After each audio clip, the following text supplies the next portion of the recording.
All right. Here we are with another episode of tips for enhancing English skills. And in this episode, we're going to be discussing how to improve or perform speaking. So, as you know, many, in fact, teachers like to say that speaking is like gold, and that is one challenging skill that language learners I can say can get mastery over. So speaking is just like other areas, other skills, challenging, but I prefer to say a little more challenging. However, I have prepared some tips for you here by which you can improve your speaking. Just like always, stay tuned and let's go. The first point that I'd like to start with is, shall I work with a real partner, a person, a language learner from my own level, or can I work with, for example, AI, various apps, sites, etc.? I have discussed this point in the previous, in fact, episode, and if you wish to see that, you can click on this and in fact, get some general ideas of what we've been through so far. However, here, I'd like to discuss further details of speaking section and the points we should know about working with a real partner or AI.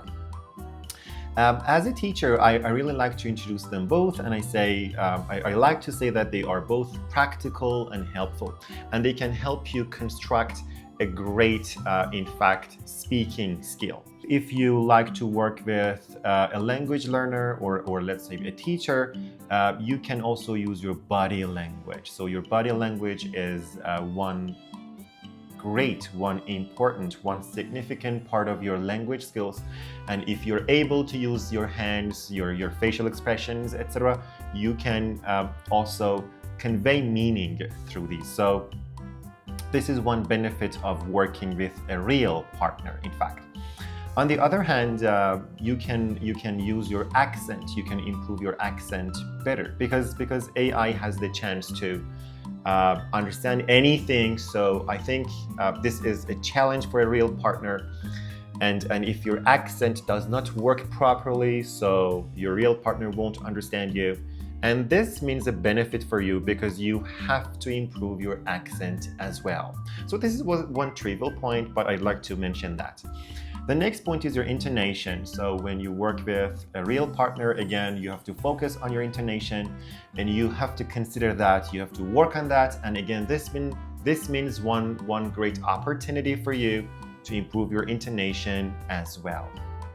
Now, I like to say that I really suggest real classes for beginners instead of self-studying or working on the skill personally at home, because a class is in fact an atmosphere where you can construct relationships with other people. You have actions, reactions, etc. Especially for beginners, classes are strongly suggested.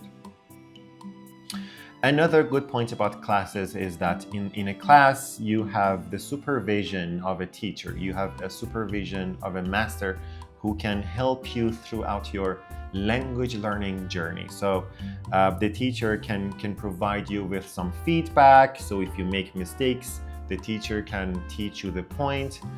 The teacher can help you build your confidence as well. So I really like to say that classes, again, are strongly suggested, especially for beginners. So if you wish to start language learning soon, think about classes.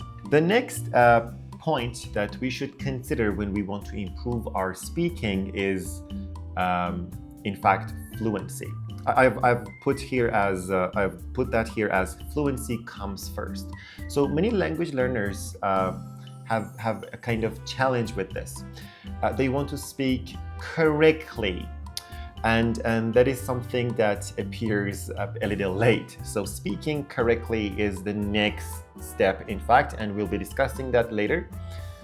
Here, to focus on fluency, I can say fluency means to be able to put words in their places, to be able to form sentences, and to be able to form a string of words. Now, if you're a beginner, be careful. What you have to focus on is fluency. Now, you don't have to make really long and challenging sentences to sound really professional. Instead, you can start with simple sentences. So this is what happens when you're learning your first language. So you don't start with challenging or complex sentences. What you start with is, in fact, simple sentences. And then step by step, you'll be able to make more complex and complicated sentences. After fluency, after forming simple sentences, let's say you will be working on this for about a year and a half, then the next step we have is accuracy. So compared to fluency, accuracy means speaking linguistically correct. So you can see this here on my slide. And by linguistically correct, I mean the good word choice you have to have. The correct, in fact, pronunciation, intonation, etc. The appropriate grammar you have to use in the appropriate context, in fact. So all these criteria together can mean accuracy. This is one great point, especially for upper intermediate and, in fact, advanced level students. So if you're a starter, this is the point that you should consider or you should focus on later. All right. Next, we have vocabulary expansion. In fact, if you want to be able to speak fluently, one great point that you need to focus on is vocabulary. You have to learn as many words as you can, and learning more words means further ability, more mastery to in fact express yourself. So what should I do to expand my vocabulary? You have to listen to a lot of stuff. You have to read a lot of stuff like different stories, etc. You have to listen to a lot of podcasts. You have to take notes. You have to go through a lot of vocabulary books, etc. And this way, you can improve your vocabulary. In the previous, in fact, episode, which you can see here by clicking on the link, in fact, you can see that I have explained about transcription. And while you're transcribing, in fact, you're writing down every single detail, including words of that, for example, podcast, etc. And after memorizing, you can put those words into practice. So after memorizing, you can expand your vocabulary domain. And as I said, the vaster your vocabulary domain, the more ability, the more, in fact, mastery you'll have over your speaking skill. So this is one way to, in fact, improve your vocabulary. Next, we have your confidence. As I mentioned earlier, you have to speak even incorrectly. Don't feel intimidated to express yourself. Don't worry, we're here to make mistakes. This is what I'm doing right now. I might, for example, produce some sentences which are grammatically incorrect, but we know that this is the second language and this might happen to everyone. So we shouldn't be afraid of this, and we should be able to express ourselves easily. So try to speak as much as you can, and don't worry. You can make even incorrect sentences, and no one's there, believe me, to punish you because of your grammatically wrong sentences.